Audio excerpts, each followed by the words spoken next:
මේ සාමාන්‍ය හොටෙල් එකක් නෙවෙයි. මේ හොටෙල් එකේ රූම් 307 ගැන කතා කරන හැමෝම එකම දෙයක් කියනවා. එක රෑයක් එතන නිදාගත් අය ආයෙත් කවදාවත් සාමාන්‍ය ජීවිතයක ආවේ නැහැ. කොළඹ ඉඳන් ට්‍රැවල් බ්ලොගර් කෙනෙක් වන අකීලා පරණ හොටෙල්ස් ගැන වීඩියෝස් කරනවා.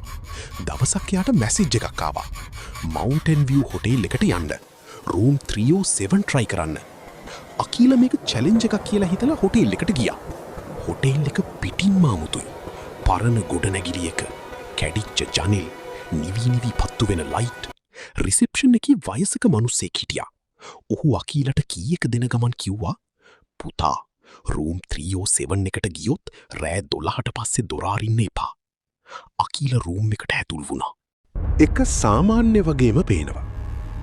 ඇඳ, කණ්ණාඩිය, වෙලාව. ඒත් බිත්තියක හුරපු අකුරු වගේක් තිබුණා. Don't look under the bed. ඒ කියන්නේ ඇද යට අගුළු දාන්න එපා. අකීලා hina වුණා. මේක නම් හරිම විහිළුවක්. වෙලාව රෑ 11:58යි. ඔරලෝසුවේ එලාම් එක වදිනවා.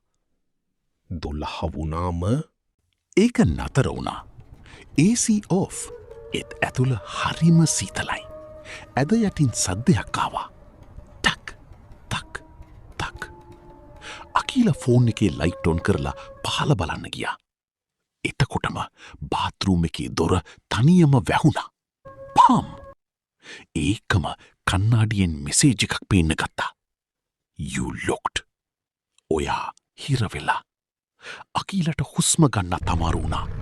ඇද යටින් සුදු අතක් හිමීට එළියට ආවා. අකීල දොර ඇරන් දුවන්න හැදුවා. ඒත් කොරිඩෝ එක වෙනස් වෙලා. රූම් නම්බර්ස් හැම එකම ඔහුට ගැලවීමක් නම් නෑ.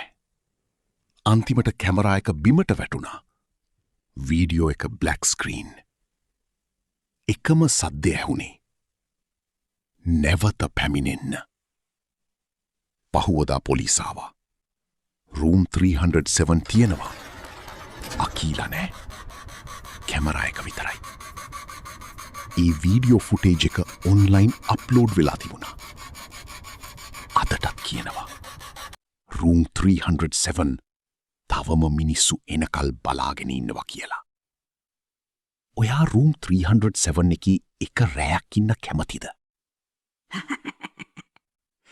මේ වගේ වීඩියෝස් බලන්න සබ්ස්ක්‍රයිබ් කරන්න.